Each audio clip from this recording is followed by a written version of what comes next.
Iran को खत्म करने के लिए ट्रंप का एटमी प्लान एक्टिव हो चुका है। क्या खामनेई का तख्ता पलट होने वाला है? ऐसा हम इसलिए कह रहे हैं क्योंकि 405 दिन से इजराइल 7 फ्रंट पर जंग करने में जुटा है।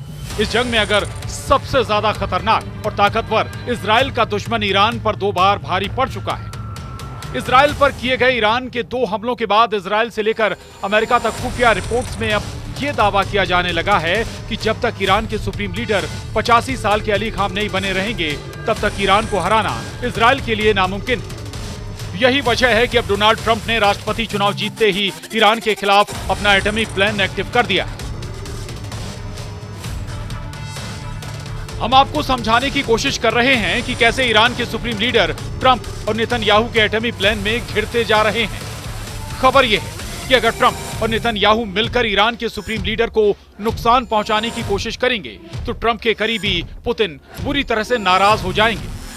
ट्रंप ऐसा बिल्कुल भी नहीं चाहते हैं। इसीलिए अब संयुक्त राष्ट्र के परमाणु निगरानी प्रमुख राफेल ग्रोसी ईरान पहुंचे और ईरान पर दबाव डाल रहे हैं कि वो किसी भी तरह के एटमी हथियार भूलकर भी ना बनाए। इधर ट्रंप और नेतन्याहू पूरी कोशिश में हैं कि अगर ईरान के सुप्रीम लीडर का तख्ता पलट हो जाए तो इससे ना तो पुतिन नाराज हो पाएंगे और ना ही अमेरिका और इजराइल को ईरान पर बड़े हमले करने जरूरी होंगे। यही वजह है कि जहां ईरान में संयुक्त राष्ट्र के परमाणु निगरानी प्रमुख राफेल ग्रोसी ईरान के एटमी हथियारों को तलाश रहे हैं तो वहीं खामनेई के खिलाफ बगावत की पूरी तैयारी हो चुकी है, ऐसे दावे किए जा रहे हैं। कुल मिलाकर ईरान अब खतरे में है। खतरा यह है कि डोनाल्ड ट्रंप का वो खौफनाक प्लान जो ईरान के लिए कयामती साबित हो सकता है। रिपोर्ट्स की माने तो डोनाल्ड ट्रंप ने ऑपरेशन ईरान को मंजूरी दे दी है। बताया जा रहा है कि इसकी कमान इजराइल के प्रधानमंत्री बेंजामिन नेतन्याहू के हाथ में होगी। हमले के अलावा इस बार खामनेई के तख्ता पलट की भी चर्चा है। चुनाव के दौरान ट्रंप ने वादा किया था कि वो मिडिल ईस्ट में चल रहे युद्ध को खत्म करेंगे, लेकिन ऐसा होता नहीं दिख रहा है। जीत के बाद बनी ट्रंप की टीम में ज्यादातर लोग इजराइल की नीतियों के समर्थक हैं। नेतन्याहू भी चाहते हैं कि ईरान के तीसरे हमले से पहले खामनेई को ईरान से हटा दिया जाए ताकि ईरान की तरफ से परमाणु हमले का खतरा खत्म हो जाए। लेकिन इधर ट्रंप के एटमी प्लान पर धमकी देते हुए ईरान के सुप्रीम लीडर अली खामनेई हाथ उठाकर इजराइल पर तीसरी बार बड़ा हमला करने की कस्में खा रहे हैं। ईरान के छात्रों, टॉप कमांडरों, अफसरों के बीच एक बार फिर से इजराइल और अमेरिका को सीधी धमकी देते हुए दिखाई दिए। 85 साल के अली खामनेई का कॉन्फिडेंस देखते ही बन रहा था। सख्त तेवरों के साथ खामनेई ने 2 टूक कहा है कि ईरान, इजराइल और उसका साथ देने वाले अमेरिका के ठिकानों पर हमला जरूर करेगा और इस हमले को दुनिया की कोई भी ताकत रोक नहीं पाएगी। ईरान के सैन्य ठिकानों और 5 नागरिक इजरायली हमले में मारे गए हैं और अब ईरान पर हमले की बारी है। खामनेई ने धमकी देते हुए साफ साफ कहा है कि ईरान इजराइल पर तीसरा बड़ा हमला करने जा रहा है। ईरान के कुछ करने से पहले इजराइल के खास दोस्त बने रहे अमेरिका पर ईरान समर्थित हूती विद्रोहियों ने हमला कर दिया है। यमन के हूती विद्रोहियों ने सोमवार को लाल सागर में 2 अमेरिकी युद्धपोतों को निशाना बनाया। इस दौरान ईरान के समर्थित हूती विद्रोहियों ने युद्धपोतों पर कई मिसाइल और ड्रोन हमले किए। अमेरिकी रक्षा मंत्रालय ने बुधवार को इसकी पुष्टि की। रक्षा मंत्रालय के प्रेस सेक्रेटरी पेट राइडर ने बताया कि युद्धपोतों पर यह हमला लाल सागर में बाब एल मंदेब खाड़ी से गुजरते समय किया गया। मंत्रालय ने बताया कि यूएसएस स्टॉकडेल और यूएसएस स्प्रुअन्स पर हुए इस हमले को नाकाम कर दिया गया। पेट राइडर ने कहा कि हमले के लिए कम से कम 8 drone, 5 anti ship ballistic missile और 3 एंटी शिप क्रूज मिसाइल का इस्तेमाल किया गया था। इजराइल 7 अक्टूबर से ही गाजा पर हमला कर रहा है। इसके जवाब में हूती विद्रोही समंदर में इजराइल के सहयोगी देशों के जहाजों को निशाना बना रहे हैं। सीएनएन के मुताबिक अब तक हूती विद्रोही समंदर में 100 से ज्यादा जहाजों पर हमले कर चुके हैं। वहीं अब तक 2 जहाजों को डुबा चुके हैं। इसमें 4 लोगों की मौत हो गई थी। इसके अलावा संयुक्त राष्ट्र ने अक्टूबर में एक रिपोर्ट जारी कर कहा था कि हूती विद्रोही जहाजों को सुरक्षित तरीके से पास करने के लिए उनसे टैक्स भी वसूल रहे हैं। और अब देखिए इजराइल पर अभी तक का सबसे बड़ा हमला। यह हिजबुल्लाह का इजराइल पर सबसे बड़ा अटैक था। हिजबुल्लाह का यह अटैक ऐसे वक्त में हुआ है जब डोनाल्ड ट्रंप अमेरिका का चुनाव जीत चुके हैं।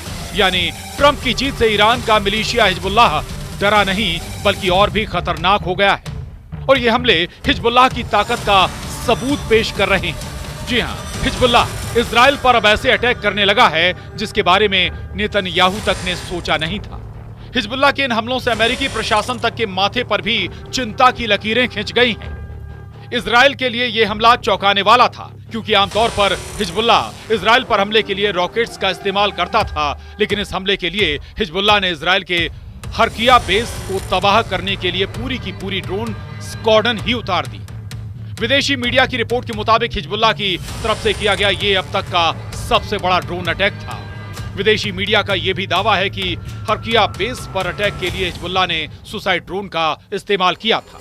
ये इजराइल के वो सैनिक हैं जो दक्षिणी लेबनान में हिजबुल्लाह को खत्म करने के मकसद से ग्राउंड ऑपरेशन कर रहे थे, लेकिन इन्हें मालूम नहीं था कि दुश्मन ताकतवर हो चुका है और घात लगाकर इन्हीं की ताक में बैठा हुआ है। इजराइल डिफेंस फोर्स को खबर मिली थी कि बॉर्डर पार के गांव में हिजबुल्लाह के लड़ाके छिपे हुए हैं। हिजबुल्लाह के लड़ाकों की तलाश में आईडीएफ के कमांडो काफी भीतर तक घुस गए और तभी हुआ खतरनाक हमला। अब सवाल उठता है कि ईरान की तरफ से दी जा रही हमले की तीसरी धमकी, हूती विद्रोहियों के हमले और हिजबुल्लाह के इतने बड़े हमले से इजराइल और अमेरिका इतने ज्यादा खौफ में क्यों हैं? ईरान की ये मिसाइल सुनामी इस वीडियो में जॉर्डन के ऊपर से गुजर रही है। वीडियो में दावा किया गया है कि ईरान ने 200 नहीं बल्कि 200 से कहीं ज्यादा मिसाइलों से इजराइल पर हमला किया था। ईरान की इस मिसाइल सुनामी ने इजराइल के आयरन डोम एरो सिस्टम को नाकाम साबित कर दिया था। लगभग 25 से ज्यादा बैलिस्टिक मिसाइलों ने इजराइल के 3 सैन्य ठिकानों और मोसाद के हेडक्वार्टर के पास भारी तबाही मचाई थी। वहीं ईरान की धमकी के बाद से इजरायली वायुसेना पूरी तरह से अलर्ट मोड में आ चुकी है। खबरों के मुताबिक लगभग 200 लड़ाकू विमान इजराइल के तैयार हो चुके हैं, जो ईरान के हवाई हमलों से मुकाबला करेंगे और ईरान के हमले के तुरंत बाद हमला करेंगे। ऐसा कहा जा रहा है कि इस बार अगर ईरान तीसरी बार इजराइल पर बड़ा हमला करता है तो इजरायली वायुसेना ईरान पर हमला करने में जरा भी देरी नहीं लगाएगी। पिछली बार इजराइल 1 अक्टूबर का बदला ईरान से 25 दिन बाद 26 अक्टूबर को ले पाया था, लेकिन इस बार कहा जा रहा है कि इजरायली वायुसेना हमला होते ही ईरान पर बहुत बड़ा हमला करेगा। आप वीडियो में साफ देख सकते हैं कि इजरायली वायुसेना के F-35 और F-15 और 16 सीरीज के लड़ाकू विमान आसमान में हमले की जबरदस्त प्रैक्टिस कर रहे हैं। इजरायली वायुसेना ने अपने सबसे घातक और एडवांस लड़ाकू विमानों से दोबारा हमले की तैयारी कर रही। अब ऐसे हालात में क्या ट्रंप ईरान पर सीधा हमला करेंगे या वाकई में नेतन्याहू और ट्रंप ईरान को हरा पाएंगे? ये वो सवाल हैं जिसका जवाब 20 जनवरी 2025 से पहले नहीं मिल पाएगा, जब ट्रंप राष्ट्रपति पद की शपथ लेंगे। उसके बाद पता चलेगा कि वो ईरान से कैसे बदला लेते हैं। Bureau report, news 18।